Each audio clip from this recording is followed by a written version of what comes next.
الگوی بعدی دومی حضرت خدیجه هستند سلام الله علیها.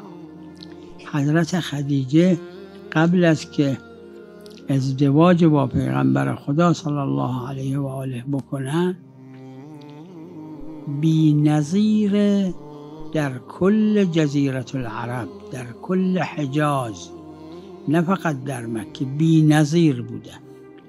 حضرت خدیجه نه یک مرد نه یک زن از نظر دنیا، از نظر شخصیت، از نظر اموال یه دومی نداشتن. حضرت خدیجه ازدواج با پیغمبر خدا صلی الله علیه و آله که کردن، همه باهشون قطع کردن با حضرت خدیجه، حتی قوم خویشای نزدیکشون.